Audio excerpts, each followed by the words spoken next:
Matzo ball soup. Henry, I'm sorry to say, I've actually never had matzo ball soup. I hear about it. I know people rave about it. I've always intended, but I've never actually had it. I'm probably gonna take a little trip to go grab some. Carrie, tomato soup. Yes, with a grilled cheese would be great. Kale and chorizo soup. Yes. I'll listen. It's great.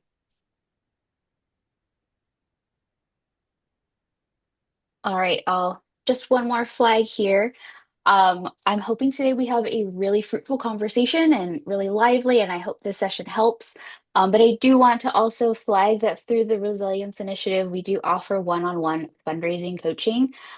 You have up to 5 hours free to uh, sit with one of our PM staff members to get some advice, help, coaching on any of your independent revenue generation needs. And if you're interested in following up and seeing what these are about, please reach out to Michelle Mangle at Resilience Initiative.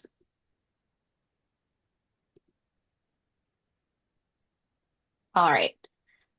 So before we get started, I wanted to go ahead and just dive in and Kelly share a little bit about Progressive Multiplier for those of you who are new to these sessions. You go for it, Uh, Robin.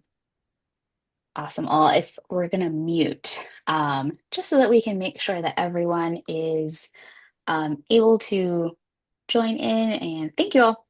Okay, awesome. So Progressive Multiplier's vision is a sustainable progressive movement with with the scale and power to achieve justice, realize democracy, and restore the environment. We believe that money multiplied is change amplified. So we help the progressive movement groups achieve sustainability and scalability by strengthening their catalytic revenue generation capacities and diversifying their financial capital. If you'd like to learn more a little bit about what Progressive Multiplier does and some of the experiments that we've done with groups in the movement, please feel free to visit our website at progressivemultiplier.fund.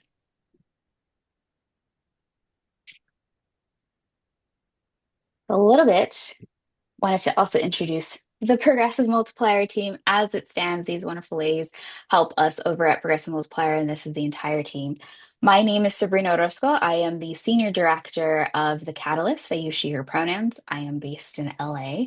And since you all are sharing your favorite soups, my favorite soup is lentil soup. I grew up eating lentil soup. My grandmother always made a special batch for me. So I know that always surprises people when they're like, lentil? Like, yes, I love a good hearty lentil soup protein. It's amazing. Uh, there. Thank you all for joining.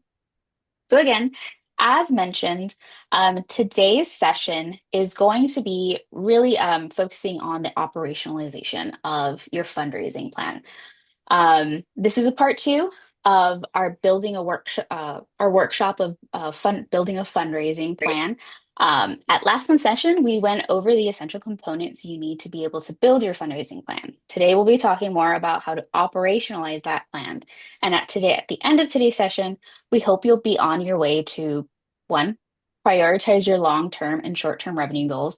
Two, plot your strategies for a year-long cycle. And three, create an actionable fundraising calendar. However, again, as I was saying, this is a part two. So before we dive in, I wanted to make sure we were paying attention to the last month's session. So I have a little pop quiz for you all. So, pop quiz. In the chat, I want you all to tell me the essential components you'll need to be able to build your fundraising plan are benchmarks and metrics, capacities, timeline, and which one of the three? A, donor lists, B, revenue mix, or C, a CRM database? Um, I'm sorry, Monica, what was that? I was going to say all of them. Sorry. This is a bit of a trick question. And Terry, the link to part one, the recording and those materials, we'll include them in the follow-up to this session. So in our follow-up email, you'll be able to grab that. Um, Monica, this is a bit of a quick trick question. I will say, but yes, everyone selecting B is right, your revenue mix. So donor lists and CRM database are kind of like nested under the revenue mix.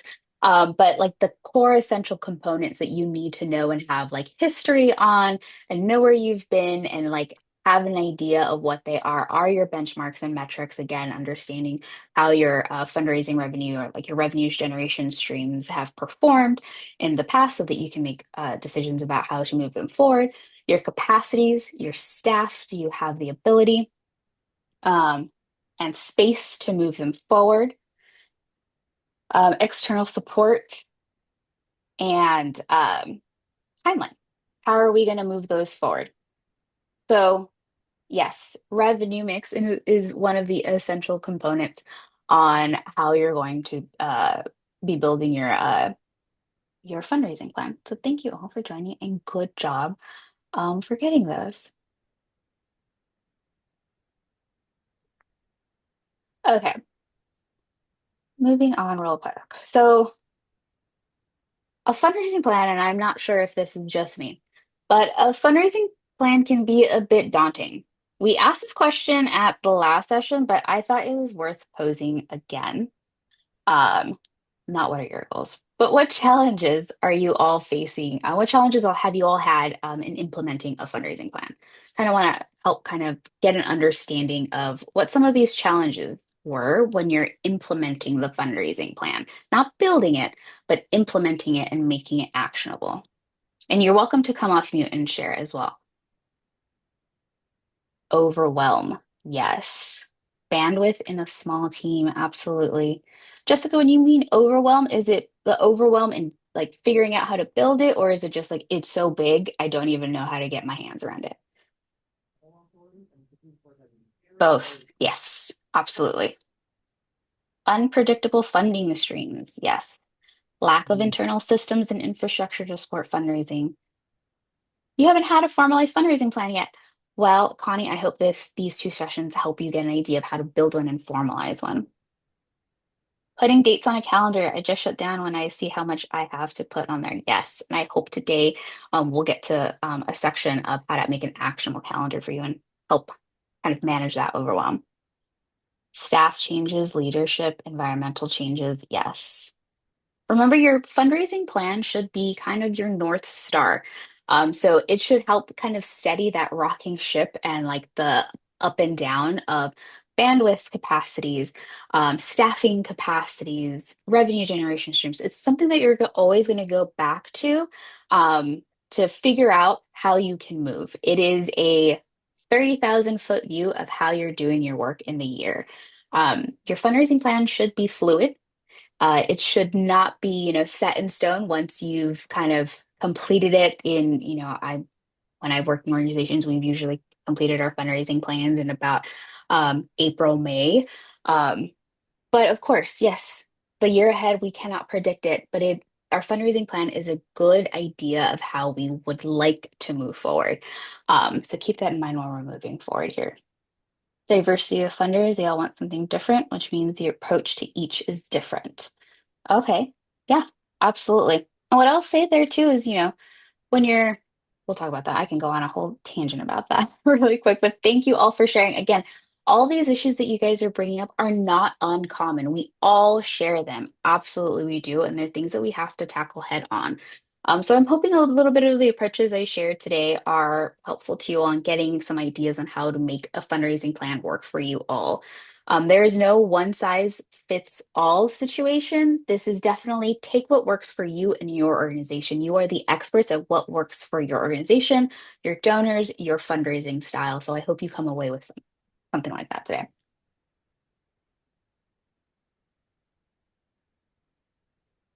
All right, all. So thank you for sharing. So let's start, right? How do we get started though? We know where we've been. We have an idea of where our opportunities and vulnerabilities lie, and we know what our capacities are. and our timeline is clear. What's next?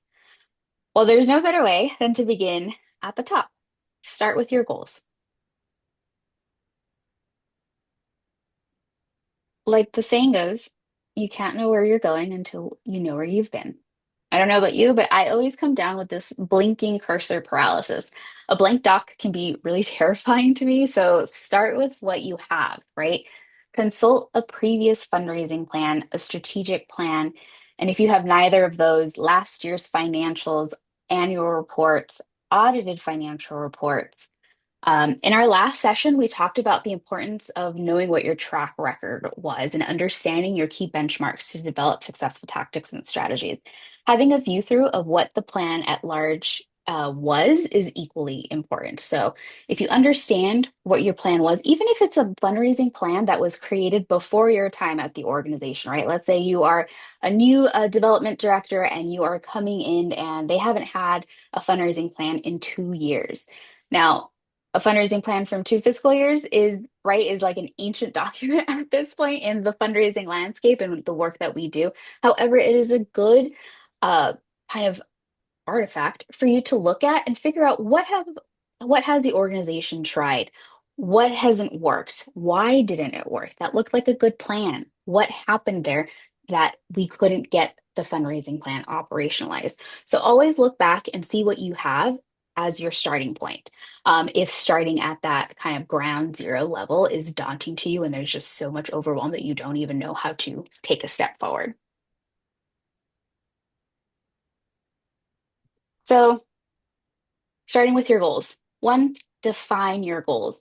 You need to understand what your short term versus your long term goals are. Understanding what your short term goals are versus what your long term goals are will help you make sense of the systems, staffing, and timelines you need to consider when operationalizing your fundraising plan. So, your short term goals should also benefit your long term goals. Think of it as a ladder. What short term goals will help you achieve your long term ones? So, for instance, here, short-term goals, again, they focus on the immediate need. So think a spring campaign, program implementation costs, meeting at annual operating costs. Those are all short-term goals. Your long-term goals are more forward-looking. So think sustainability, financial resilience, a culture of philanthropy, relationship cultivation, organizational positioning within your ecosystem. Those are all long-term goals that your short-term goals should ladder up to and feed into. So think of it a little bit like a fundraising strategic plan, right? There is a ladder.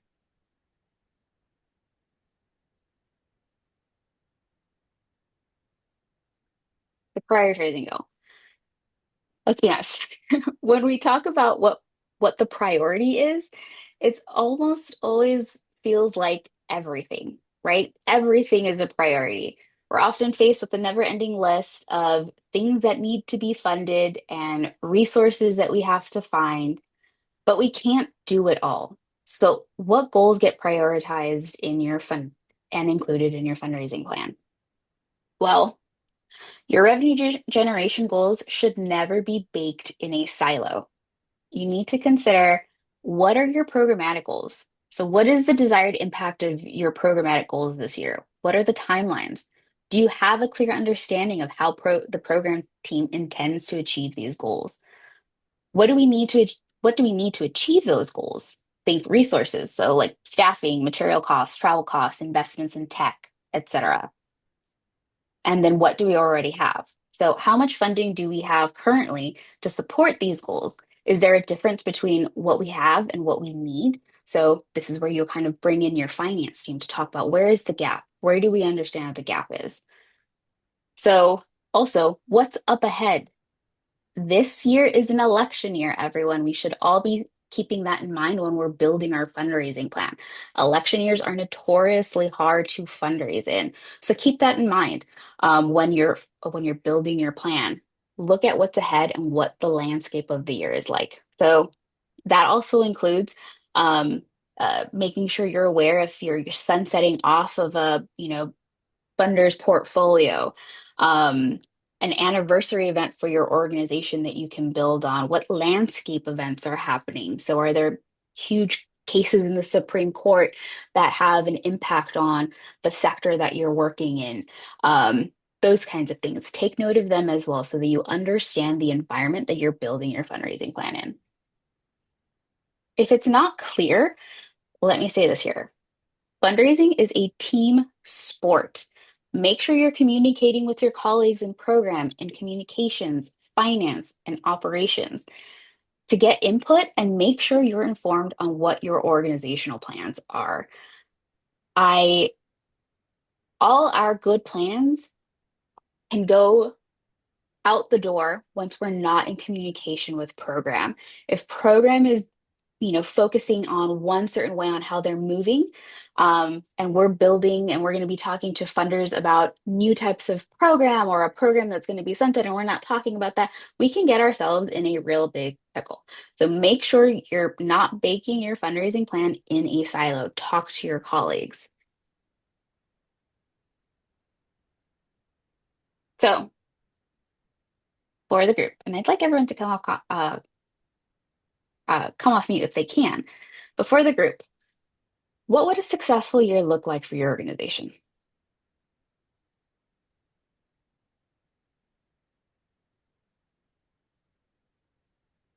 Yeah, come out, Delilah. So for us, this is actually the first year the organization I'm with has ever created a fundraising plan. Okay, So truly to me, a successful year for us would even be to meet like 50 to 75% of what's on the plan. Like even just to okay, get through it, I yeah, think would be a huge success for us. perfect. Anyone else want to share? I can. I just came off mute. For us, Sure. we're facing an existential fundraising cliff in the fall. So for us, Mm, success would be still being around next year. yeah, absolutely. That's great. You're doing a really good job, Terry, of like understanding what is ahead, and figuring out what you need to do to fill that gap. I saw a couple of y'all try to come off mute. Do you also want to share? Yeah, I can go next. I Sure, think for Matt. us, it would be making some forward momentum on our various fundraising efforts. We're kind of stagnating and doing the same as we've done in previous years, but we'd love to grow. Absolutely. Um, Anyone else want to go? No?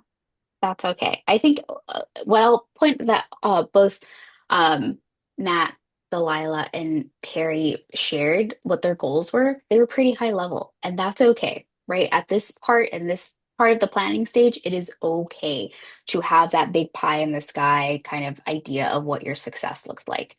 But when you're building your op when you're stepping into your fundraising plan and you're getting ready to operationalize it, make sure that you're being specific with your objectives. So, Terry, you're talking about there's a cliff up ahead. It will be success looks like if, we maintain operation through, next fiscal year, through the end of fiscal year 27. What does that look like then? Is it you've managed to fill the gap completely? You've built relationships, you have, you know, built a plan to help you kind of size down so that you can maintain and move forward so that you can maintain some level of operation. Now it's time to kind of step down and drill down. So you have what success looks like in your mind, and now we're going to practice kind of diving deeper. And this is where I bring in one of my favorite frameworks is the Smarty Goals framework. So as part of your fundraising plan, make sure you're adding infrastructure to your goals. And I always recommend the Smarty infrastructure by the Management Center. These goals ensure that you're actionable. They provide clarity and transparency as to what the plan is, and they provide organization. So the plan is clear, right? Your goal is clear on what you want to do and how you want to work in it. So when we talk about Smarty goals, we're still dealing at this higher level. So there's 5 levels. What success looks like, our long-term goal is level 5. Now we're coming down to level 4 here. and really putting those plans and identifying and kind of dicing them up and saying, what is the meat of this goal? What makes up our success, and how are we going to do that? So make sure you're employing those. So the SMARTY goals, if you're not familiar with those, are goals that are strategic, measurable, ambitious, realistic, time-bound, inclusive, and equitable. Um, the Management Center, I have it linked here. When you guys get the deck, you'll be able to visit the Management Center's website, and they have a wonderful website that worksheet that gets you started on how to move forward with them if you've not worked in this framework before. But I highly recommend putting your big, big goals, your long-term goals, into these kinds of structures and frameworks. If you don't work with the Smarty framework and you work with another one, that's completely fine and up to you all.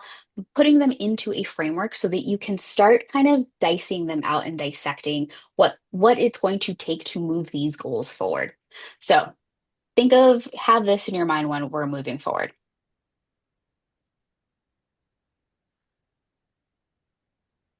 So setting your revenue generation mix and strategies. Now we're diving deeper, right? So now you know what goals you want to accomplish, and you reinforce them through the Smarty framework.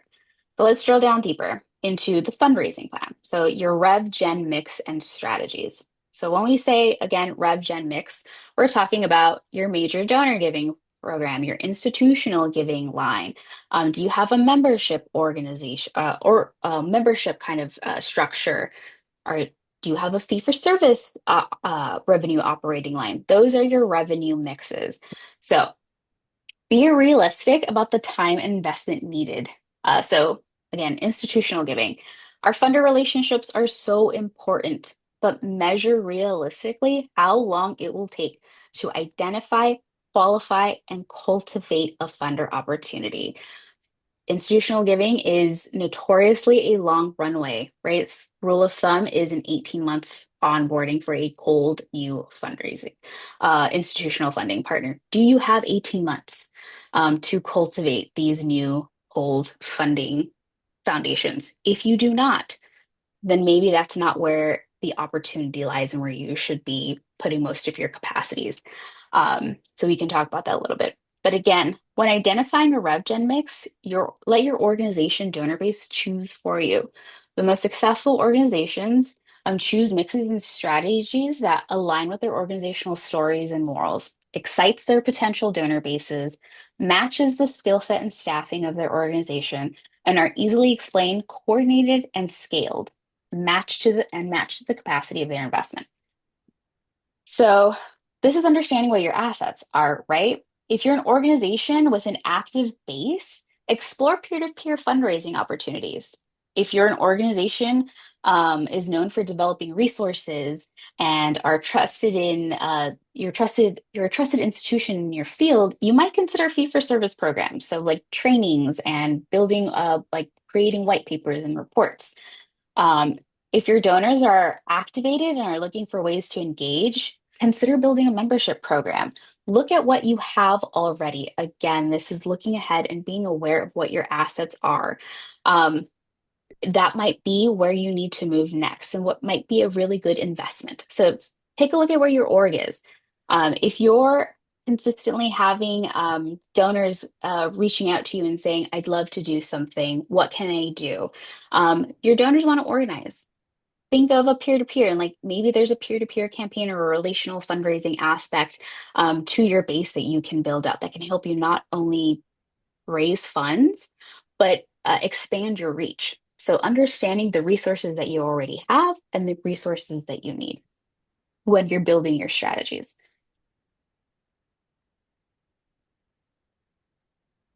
So operationalizing your mix and strategies. Once your revenue mix is established for the coming year, let's make sure we have a plan on how to drive these forward. So really quickly, again, I'm going to dive into the difference between the Smarty goals that you've created at that level 4 and the SAT structure that I'm introducing here. So what you've outlined in your Smarty goals should waterfall to your SAT structure here. SAT here is for strategies, audience, and tactics. So detail is always welcome in a fundraising plan. You will have repetition. You will be rewriting terms and maybe copying and pasting in several sections. It is okay.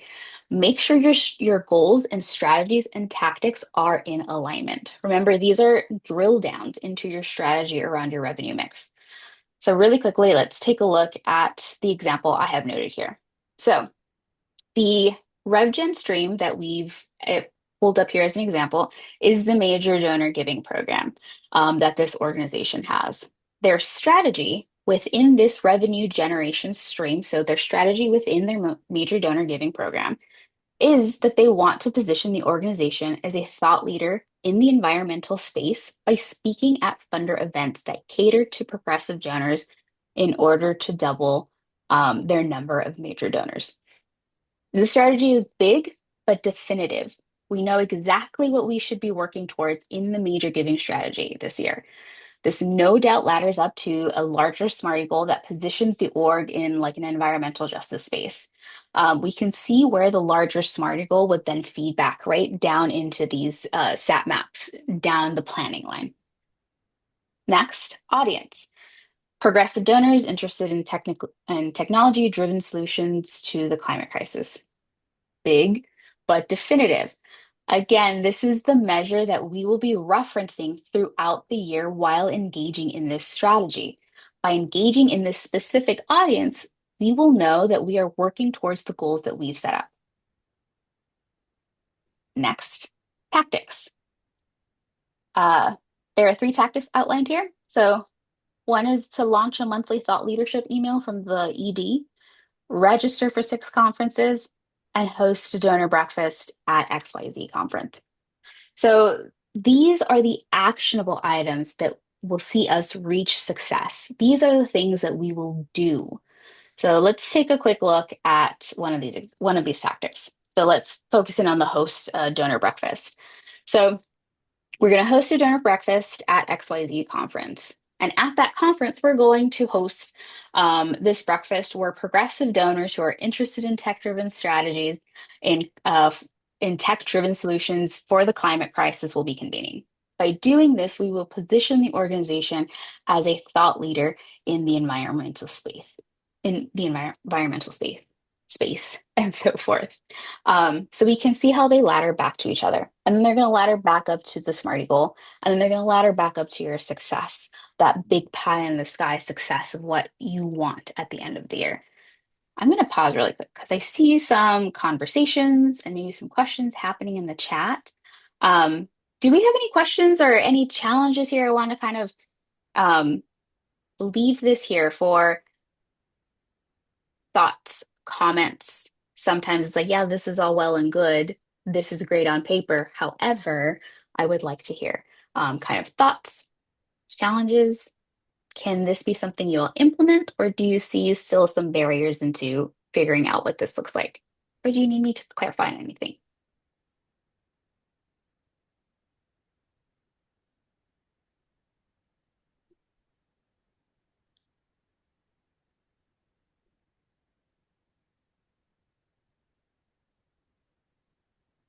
Chantel, I see your comment about relational fundraising plans.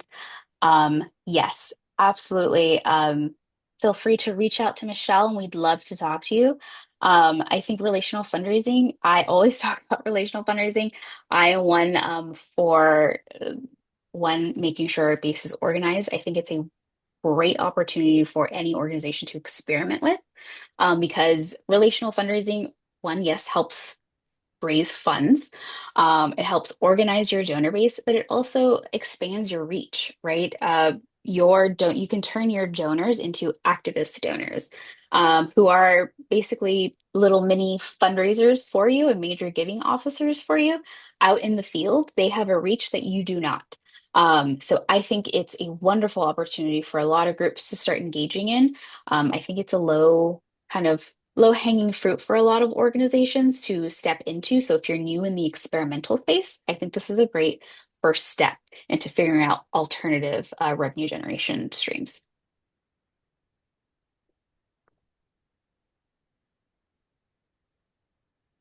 So we're good. Everyone kind of has the idea of the SAT structure versus the SMARTY goals and how they feed in. Yeah, actually, this is Chantel. Sure. With like we actually do this same exact strategy, Cool. which has been really, really effective. I think one of the challenges we run into sometimes, especially with the funder conferences, is like Mm, mostly the money. Like, I mean, I know you have to spend money to make money, but registering for like funder conferences can be really hmm. expensive, and then also like hosting we do dinners a lot. Okay.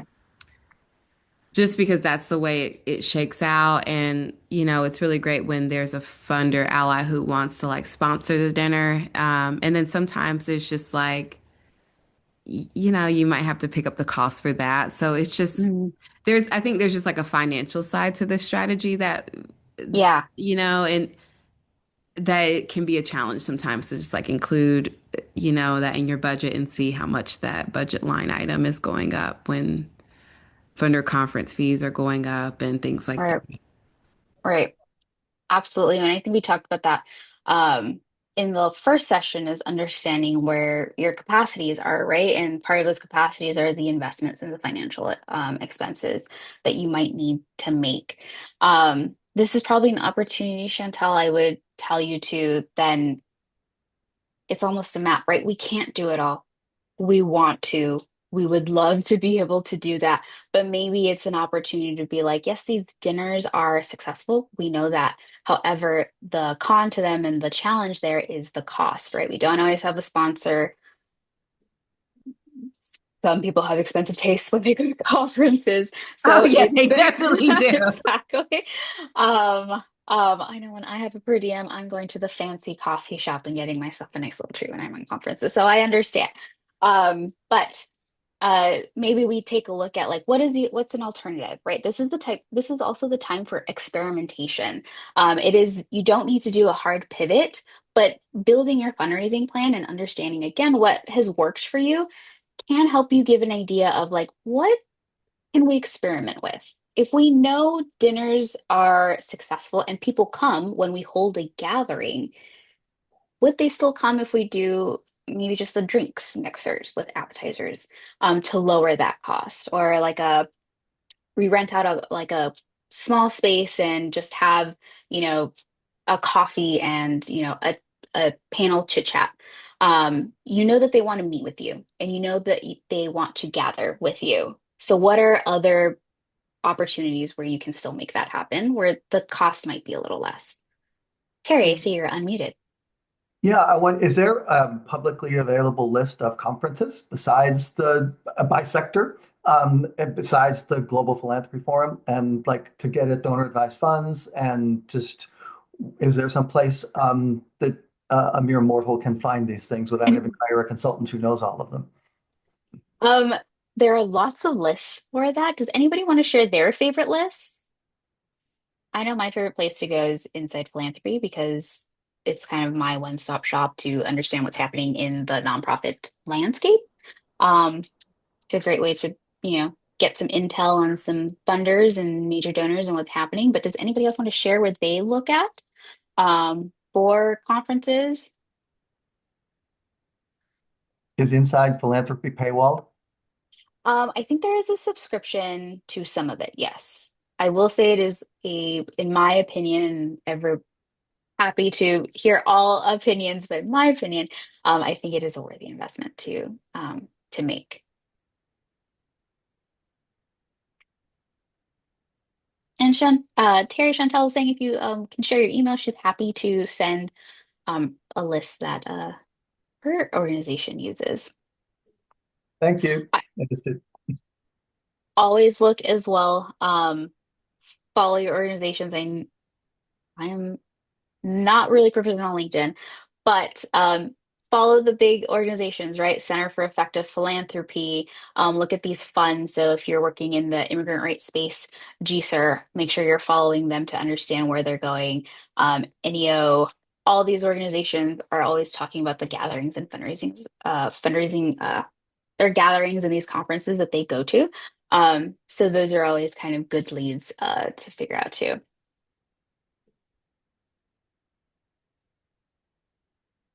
So Really quick though, Chantel, you're talking about that you're in the food, environmental, and AG space. Great. I would also say that that is probably not something that should deter you. We should all be considering the intersections of our work, especially now, and how they interact with our work and how we fit into that ecosystem, right? All our organizations, no matter where you're working in, what space that your organization is sitting in, there we live in an ecosystem. So absolutely, Chantal, thank you for calling that out. But Terry, if you're not in, the immediate food environment and ag space, consider what intersections your organization has with that, with the food and ag. And maybe there's something in there, some of those conferences or networks that you might be fit into based on the work that you're doing. Human rights and trafficking, a niche world. Very unusual. So very important. I would still check to see if any of these other funder networks or anything have that intersection or even have a section talking about those areas that you work in. Now, does anybody else have any challenges that you're seeing? Is this something like similar to like Chantel, where like, yes, I work in this, we do this, however, we're still not able to operationalize, and I still can't get these off the ground, or we're still having trouble. Do you want to share with the group so that we're maybe mindful of other experiences?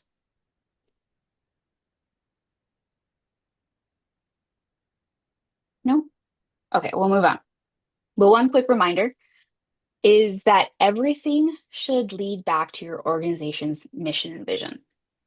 Always. I think you can get here from the SAT map right here in the SAT structure for this organization's major donor giving program. You can probably pick out what their mission and vision might be based on these. Everything should ladder up to your mission and vision. I said it before in the session, I'll say it again. Your fundraising plans and goals should not be baked in a silo. You should be, everything should always lead back and be in service to your mission and vision. So make sure that when you're planning your strategies, when you're plotting out your SMARTY goals and you're laying out your SAT structure, that you are keeping your mission and vision in mind and read them out to yourself.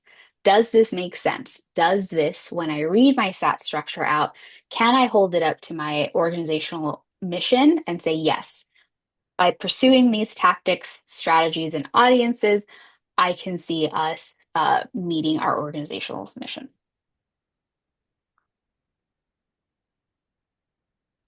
So moving on, a calendar. And I know a few of you had mentioned that this was a challenge, so we'll get into it. So we know what and how of our fundraising plan. How about the when? So we covered this in the last session, but I wanted to bring the slide back over here as a reminder. Um, Running a deficit can be incredibly dangerous if funding falls through and you are aiming to replenish money you have already spent. You can manage your fundraising activity and cash flow according to when expenses will be realized, so you're not fighting to backfill funds you've already spent. So in mapping out key programming in a calendar, you can map associated programmatic and hiring costs to get a better bird's eye picture of your year and establish when you need the funds and predict cash flow issues and set milestones. So let's move forward on what exactly you need to build your calendar. Your calendar will be your one-stop shop to help you remain aligned on your progress, update external and internal folks on the plan and progress, as well as be able to easily project manage each revenue strategy. So the calendar is is coming out of your fundraising plan, right? It's the extra tool, it's that actionable tool that once you've created your fundraising plan, now you go to your calendar and you start plugging it in.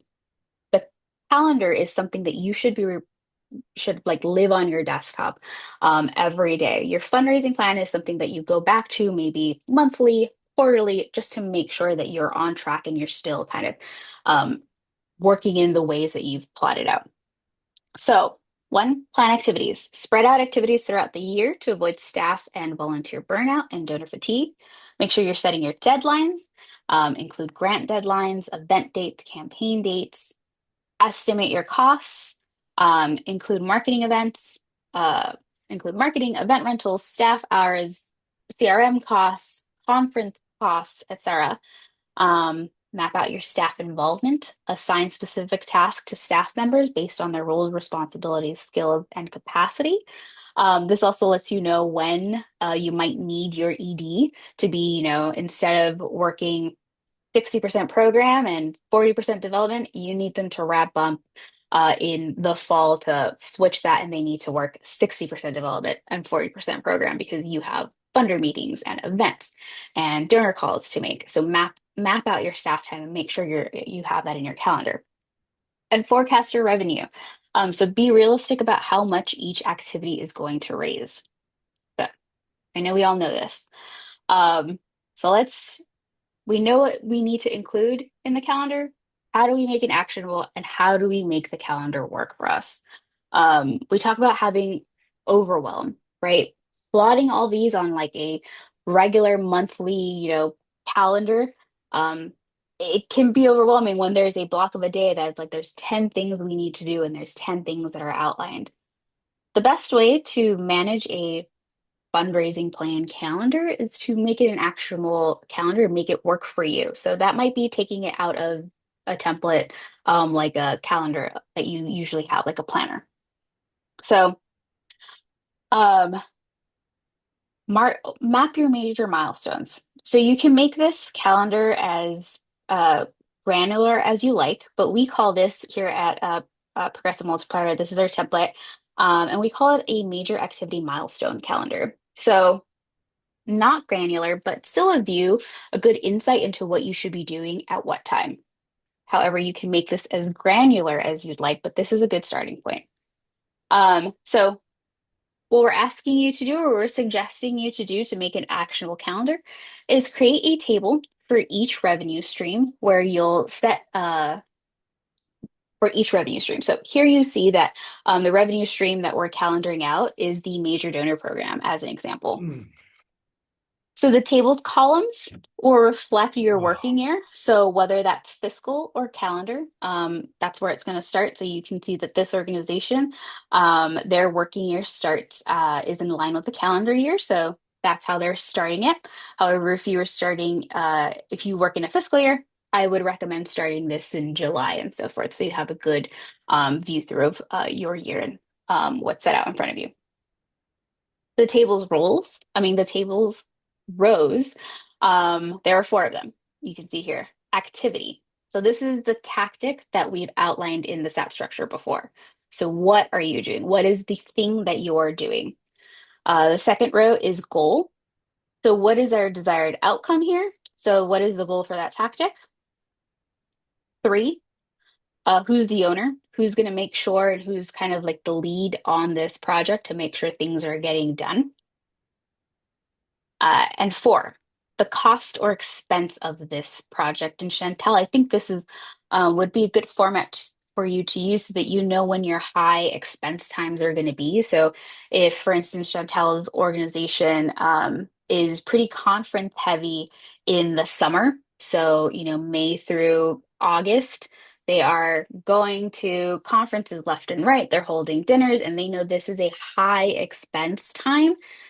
Her organization knows that in order to supplement those expenses, maybe in the winter and fall, they should be engaging in other revenue streams to help supplement these costs in the summer that are coming up in the next year, right? So maybe the goals for their individual giving program or their major giving program should include ways and figuring out or be mindful that there are big expenses coming in the summer.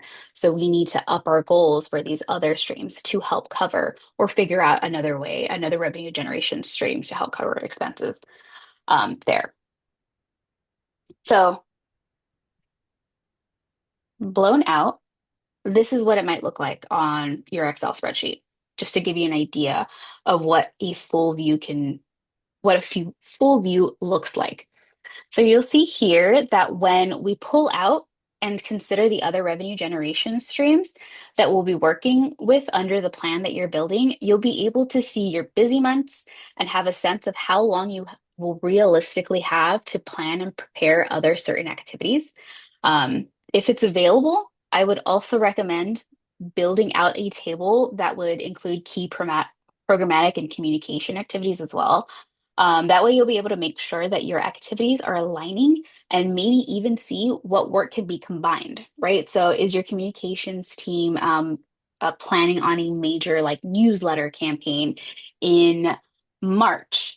And we'll see here that like the major giving program has a big activity in March that's slated here, launch a monthly thought leadership for the executive director. Is there some way that we can combine the newsletter and this thought leadership tactic in major giving so that we can make sure that we're aligning our work and maybe even helping cut down on the capacity? Yes, Chantel, this is a resource that we're going to be sharing with you after. So this will share a blank template of this and then a cool tool that I'll talk about in just a little while. But yes, this is going to be shared with you. So this is a super simple calendar in a way. It gives you an idea of what your busy months are, the work that you're doing, how you need to space things out, costs. What does my year look like in estimated costs? um, who am I going to be working with the most by, figuring out who your owners are. If you're seeing here that like, oh man, I have the comms team on my calendar for February, but you know, they are working on a major, narrative change campaign that they might not be available to me. Does that mean I need to rethink the timing of this tactic? Karen, go ahead.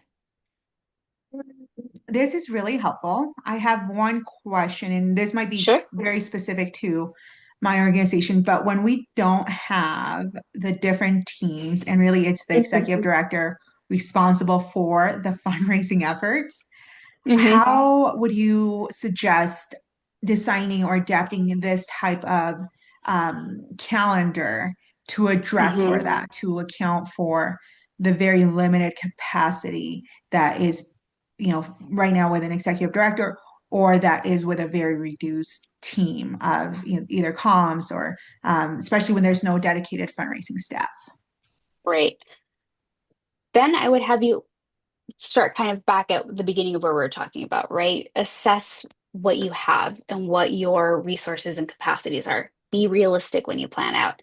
Because of your limited capacity for development stuff, you probably won't have as many tactics here. You probably won't, um, have a membership program where your tactics have to be a little bit more broader, to encompass everything. Make sure you understand your benchmarks and where your successes are. Um, really understand where your opportunities are in RevGen, because that's where you're going to need to invest your time, right? A good use of your executive director's time, if they're the sole fundraiser, is probably not out chasing new funders where that relationship timeline is going to be 18 months, right? You might need them to stay and give their attention to the funders and donors that are going to help you achieve sustainability at this moment. That's where you need to hone in, and that is where your opportunity is. And that's where your tactics and strategies are going to live rather than new spaces. So figure out what works for you and what didn't.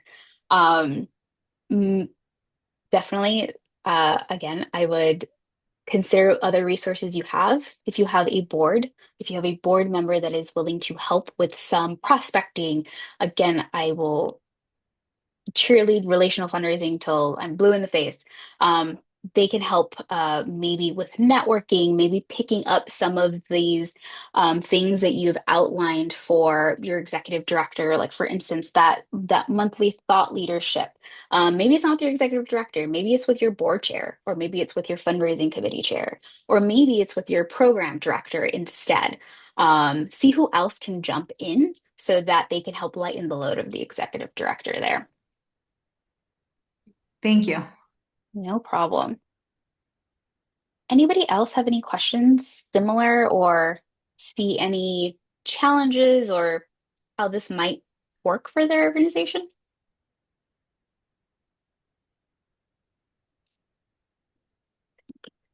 Thanks.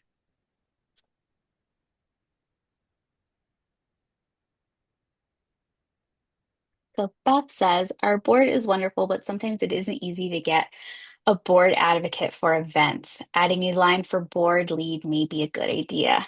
Absolutely. Um, I It is a rare thing when you have a fully engaged board that is raising their hands and fighting for opportunities to help with fundraising, right? That is very rare to have that a board that is willing to fundraise. It is not impossible.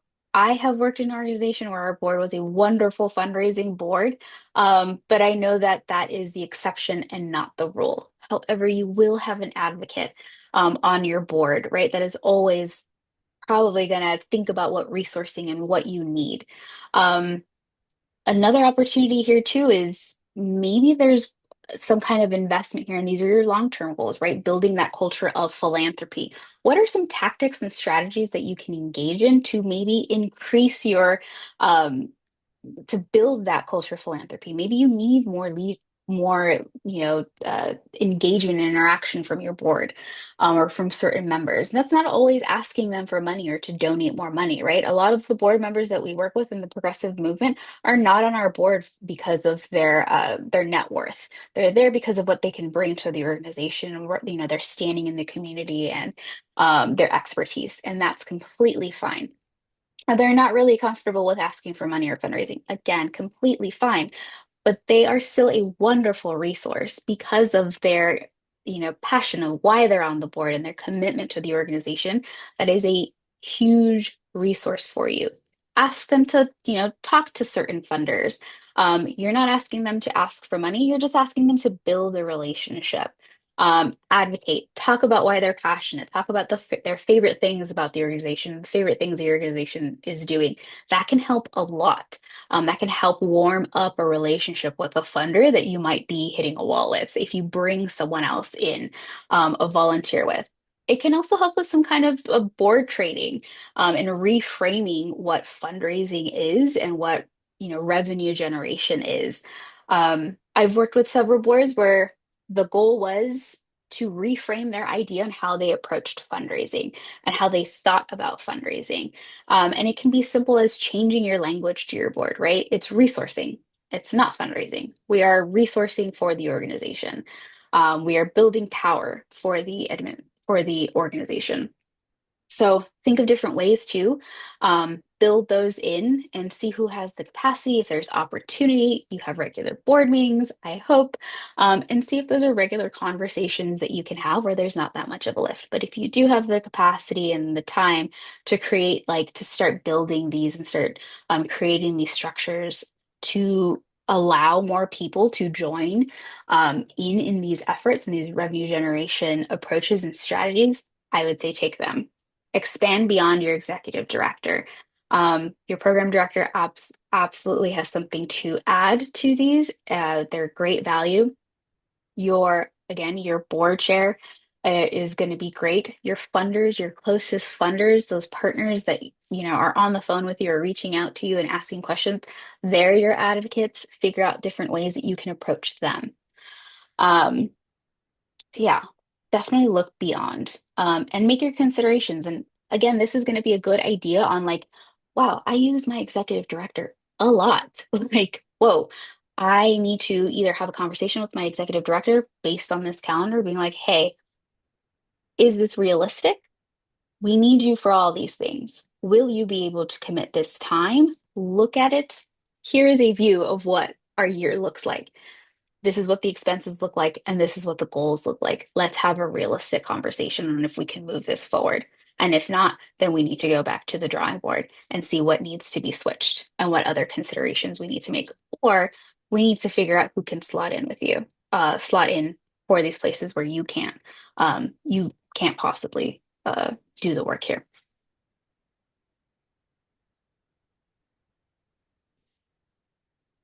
We're good. Move on really quick. And I gave you a little sneak peek before because I went too fast. Your stewardship. Uh, Stewardship is almost always forgotten when we do a fundraising plan. We often forget to build strategies out and integrate them into the overall fundraising plan. So consider what ways you are engaging and building your relationships with your donors, your fundraisers, again, your board, your networks, your community members, your social media audience. Think beyond the regular acknowledgement letter. So stewardship should be included when you create your strategy SAT structures, right?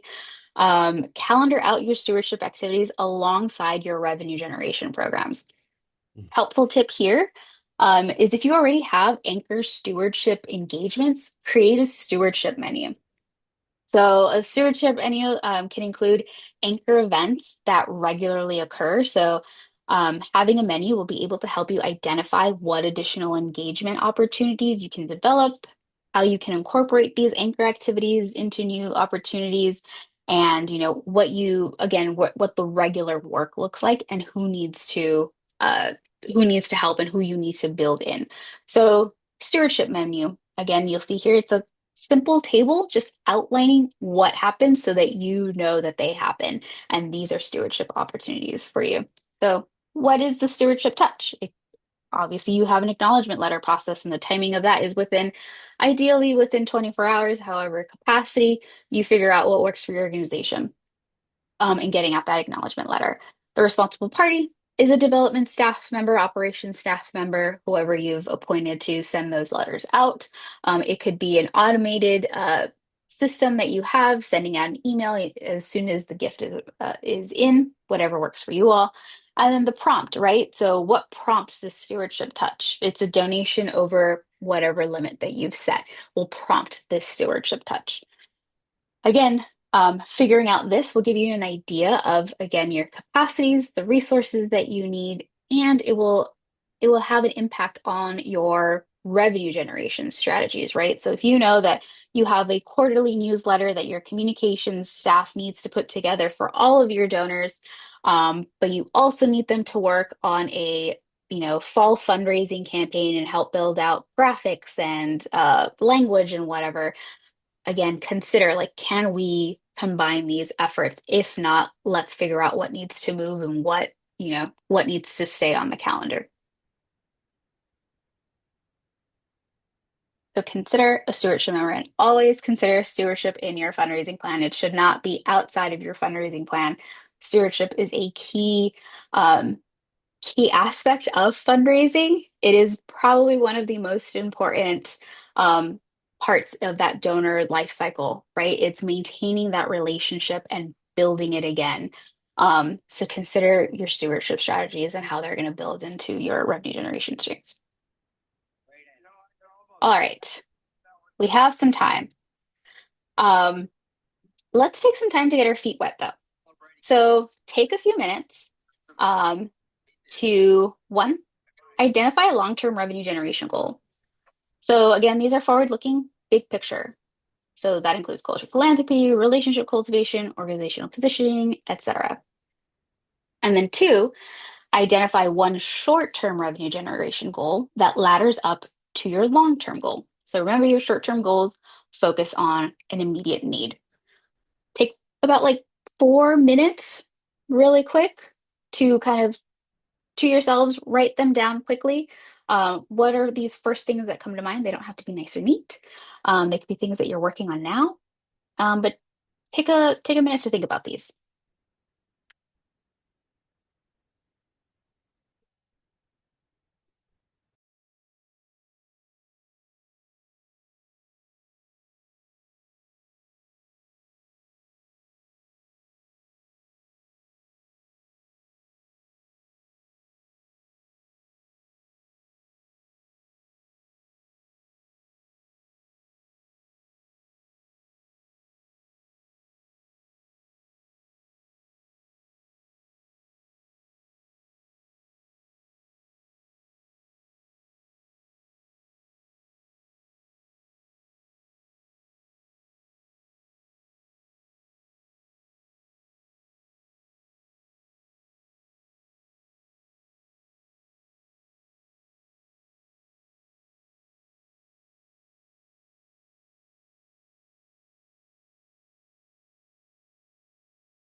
All right, Al. We don't have to have it all done, but I'd love to see if someone would like to share. Do we have all that? Does anyone have a long-term and a short-term goal that feeds into each other that they'd like to share really quickly before we move on to part two of our sketch?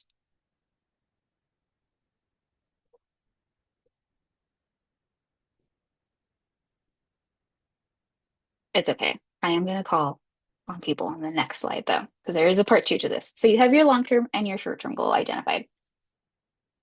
Next, identify the rev gen source you'll be engaging in to meet this short-term goal.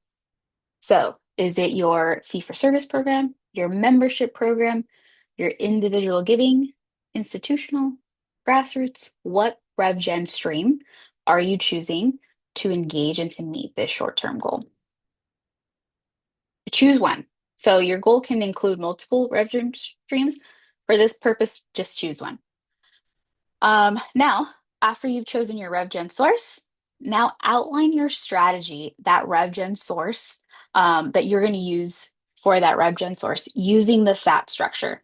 So the SAT structure, again, is what's the strategy, the overall strategy and approach that you will take, who is your audience, and what are the tactics. And we will come off mute at like 10:10, 5 minutes. But if you have questions, please feel free to put them in the chat or come off mute and we can chat about them.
Absolutely, Connie. Let me go back to show you guys an example of what that SAT structure looks like. Did I pass it? Yes. Here we go. Here is an example of what that SAT structure looks like.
About 1 minute left, but if anybody's ready and they'd like to share,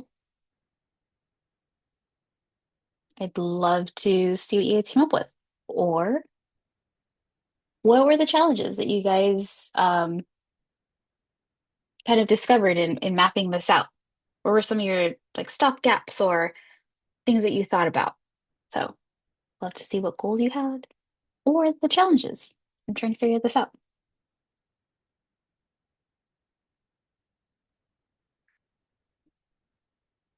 I can give it a try. I think just to make sure I'm on the Sure. right. This is Yeah. Diane. Oh, you Hi, can probably see Diane. my name. Yes. So I think the longer term goal is to achieve greater sustainability and autonomy. Mm, Um, okay. and so the that's like the long term goal, right? Mm-hmm. Yeah. The short term is to, oh, I think I might have missed this one. It went into the SAT. So It's okay. um so the short term would be to increase, and maybe I can figure out like a number Mhm. here, right? But Yeah. increase the our corporate and business Yep. revenue. Yeah. And Exactly. so the rev And that gen is your rev gen. source, yeah, is corporate sponsorships and giving. Mm-hmm.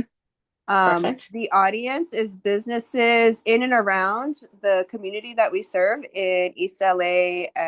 So around the East Side, there's a lot of like industry Mm-hmm. where people from our community like go to work, right? And Yeah. so I think there's probably some connections where ideally, right, the businesses and corporations care about the conditions that their workers live in, right? Yeah. Right. Um, and then the tactic is to schedule one-on-ones, invite them to our events, start building relationships with the special events programming that we have in mind, and then to kind of position them to make then asks. Oh my goodness. A plus. Yes. Exactly. That is a wonderful way to sketch this out. Diane, hello. I hope we get to talk again soon. But yes, exactly. And I think one thing to call out too is I mentioned it before, you're going to have repetition, and that is good.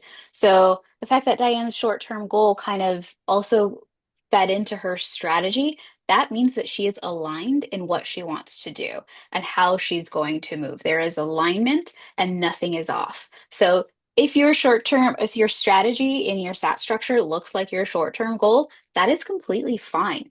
That again is repetition and making sure that you are on track to meeting your long term goal and eventually like your organizational mission. So you will see repetition, you will see a lot of use of the same phrases and numbers, and that is okay.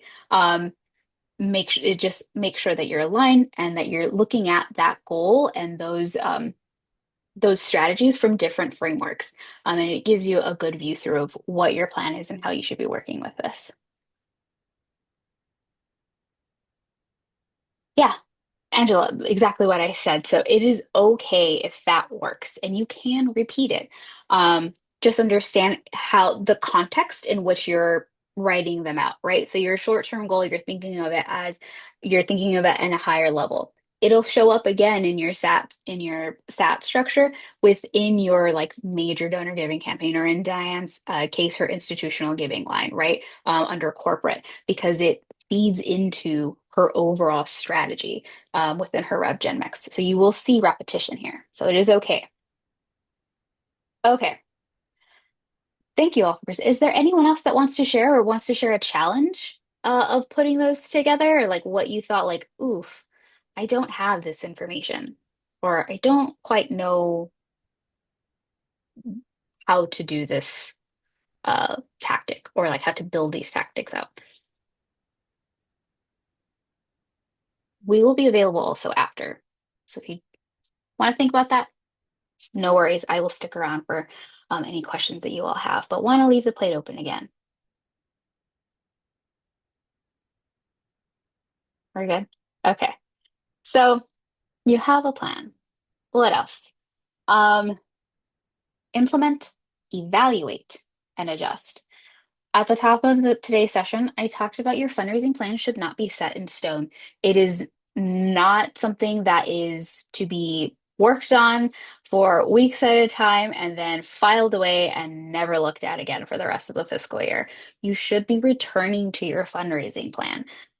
Review your tactics, review your strategy, and even your audiences. Review everything and benchmark. Make sure you're tracking your progress and the work that you're doing. If you outline some strategies, like if you outlined a stat structure for your major donor giving a revenue generation stream, and you're like, oof, that is staff heavy. We do not have the capacity to fulfill this strategy the way we mapped it out in our fundraising plan. Go back to your fundraising plan and adjust to what you need it to be. It will help you. It's like a dial, right? So it'll help you tune in where your time should go, where your investments should go, where your opportunities are, where your vulnerabilities are. Always go back to your fundraising plan. Go back to it quarterly if you can. Review it with your executive director, your executive leadership, your programmatic leadership, and your finance leadership. Always have your finance person in the room when you're talking about revenue goals, please. Even if they don't want to sit in the same room with you, please have them in there so that you all can talk about this and understand what the plan is for revenue generation. Your finance person can raise a flag and be like, "Hey, I know you have in your fundraising plan, you've marked, the end of the calendar year in December as a big, cash flow month. However, we need that money to come in sooner. That means that you have to go back to your fundraising plan and your calendar and readjust.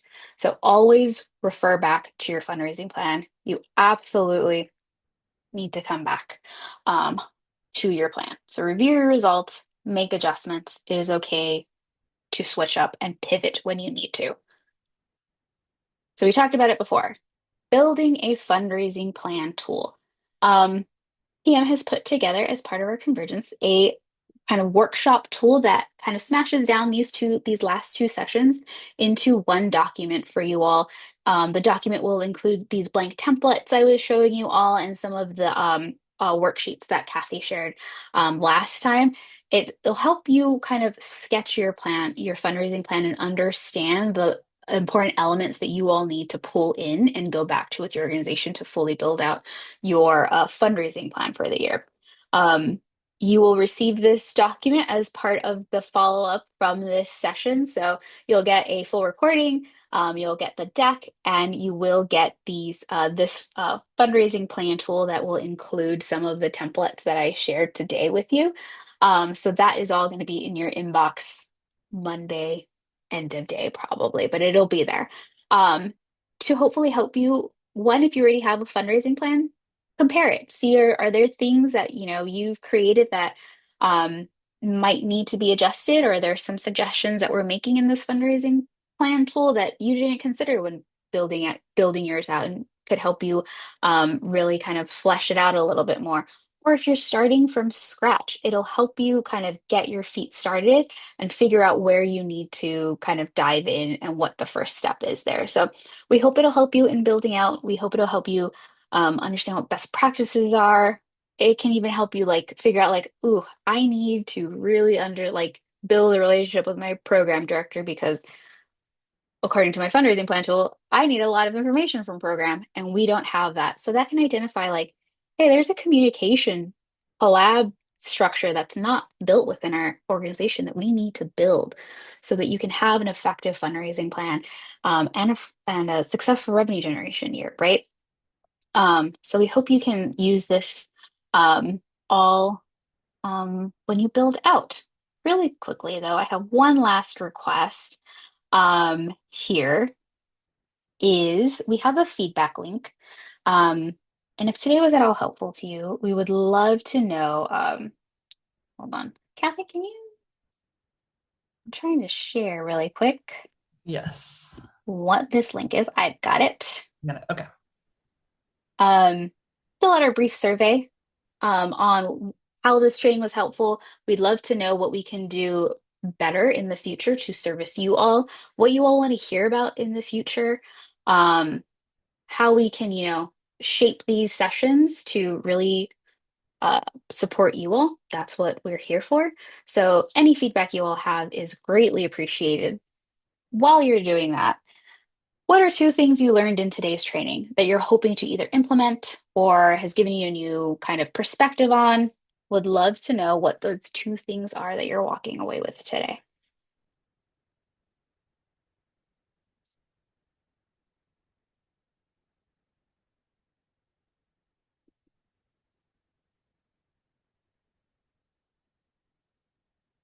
I think for me, I'll share when I was building this, um, was how integrated everything was. I think I went round and round, like, oh, there's a lot of repetition. It's like, yes, right, that is right, because there should be repetition. That means that there is alignment.